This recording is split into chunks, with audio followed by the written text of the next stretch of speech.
This is Watt's first and most important invention, the steam engine. And it has a separate condenser behind that big square block there. It turns steam back to water away from the main cylinder. That means the cylinder stays hot at all times, reducing the fuel consumption by 85%.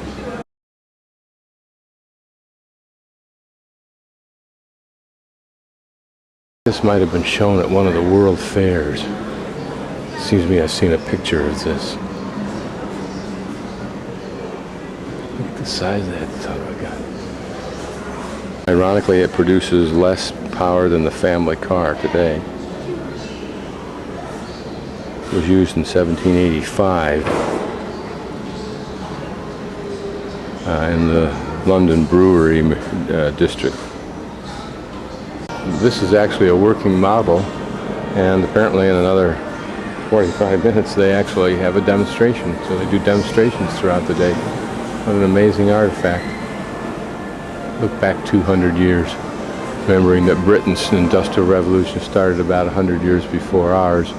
Ours pretty much coinciding with Eli Whitney's invention of the cotton gin. From this window on the second floor is an interesting view, which I'll scan through, of just that era of heavy machinery, the Industrial Revolution, the industrial era, the mass economy as opposed today,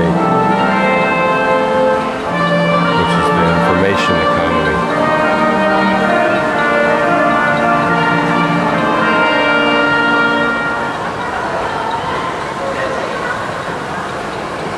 How amazing it is in 2000 to stand on a cusp of history that 200 years ago and before never really existed, probably to the visible mind, and that technology changed so slowly. Prehistoric man's toolkits measured in the thousands, if not hundreds of thousands of years. This is an early copying machine by Watt in 1780. And what it did is when you wrote your letter, the ink was still wet, you put it in place. On top of it you put another clear piece of paper, a fresh piece. You put the roller on it, which then gave you a reverse image, which you then had to read from the back of the second, or the actual copy. What Watt also developed, didn't realize the man was so amazing. Machines for drawing perspective. And he developed a three-dimensional copying machine so that he could copy statues in perfect proportion.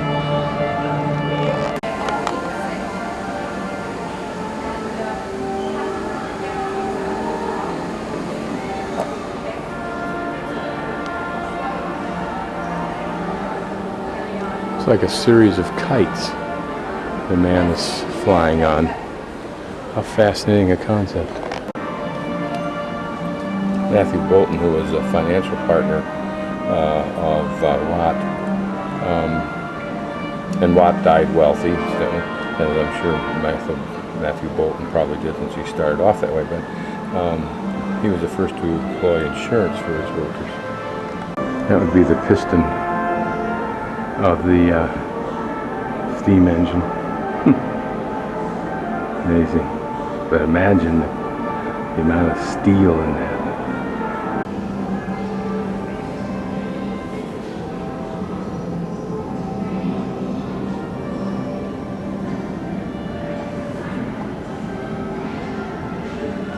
This is a parallel motion mechanism and its benefit. For example, if you look at this one, and you look right at this part right here, you can see that that thing had to move, the shaft has to move left and right in that slot in order for this piston to move vertically. But here, that's not the case because of this mechanism here and its geometry.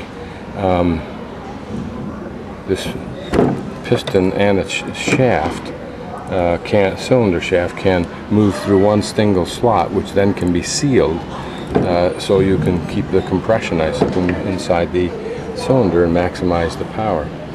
Watt considered this to be his single most important invention.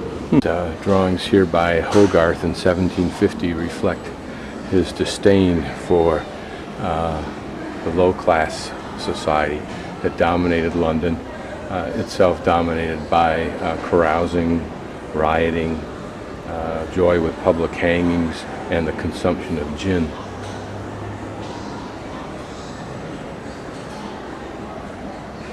This perhaps is some kind of an opium.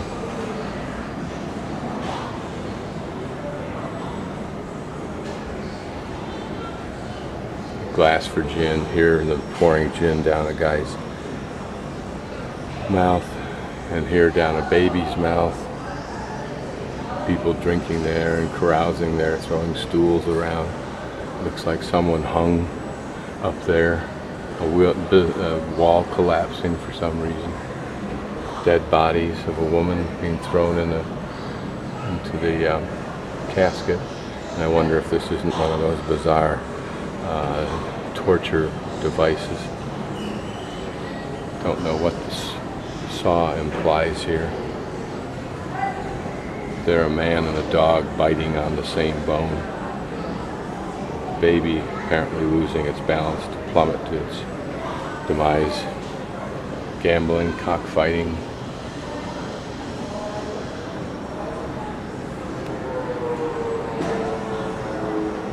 Bear baiting. Still probably going on in the southern part of the United States. And man is sophisticated, civilized. Jesus, you gotta be nuts to respect mankind. And this train, which I don't know anything about till I probably get up to the front end here, but this is the third class. I should take a close look at it since that's where I would have chosen to sit, I suspect. Although if I were well off in that era, perhaps it was socially essential to display that wealth, at least to differentiate.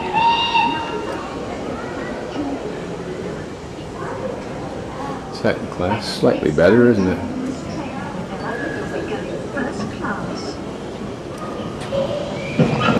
So this was the first train in the Sydney area, which meant farmers could come to town for a day and return that evening with all the goodies of a spree. First class, apparently, had a luggage section, and then a quite elegant section, beautifully padded, probably leather, upholstery, and wallpaper. Called the zigzag train because in order to get over the nearby mountains, it would zigzag back and forth. How it did that, I am not quite sure.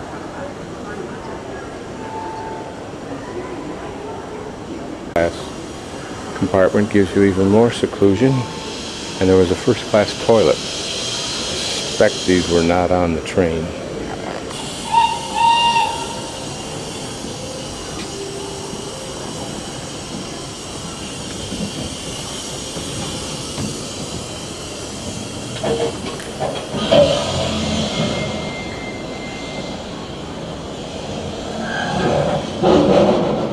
Called Rain Bank, made by Blue Sky Creative, Davy Products, Australian design mark, and it's designed to turn off main water supply whenever there's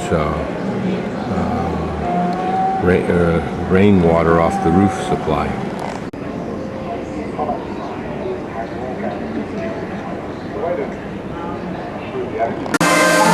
This is a steam generator. Generates electrical power. We used a multi-blade system that was more controllable so far as the revolution. Well, it doesn't wait till it warms. That's happened to me. It's done. Oh, you can go to free. Oh, no, I'm going to go. This is the first one. I'm so excited. It's like you get the first one. Operation of a simple turbine with multiple fins, if you will.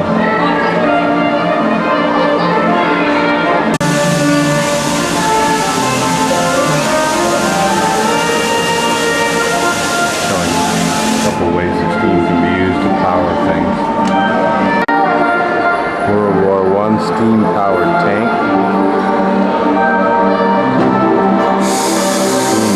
Submarine, powered lawnmower, steam-powered engine for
just as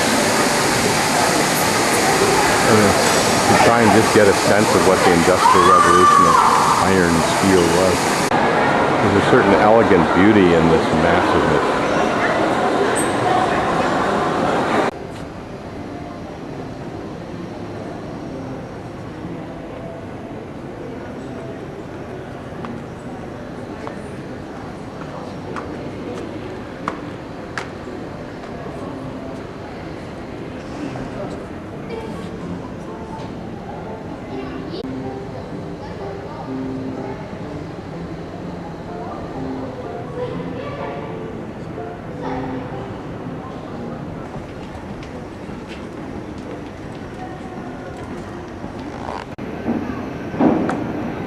This is what those trains, the guns, would have looked like when they were really flashed out well.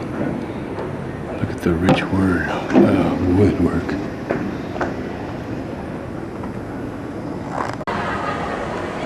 Combination propeller and helicopter.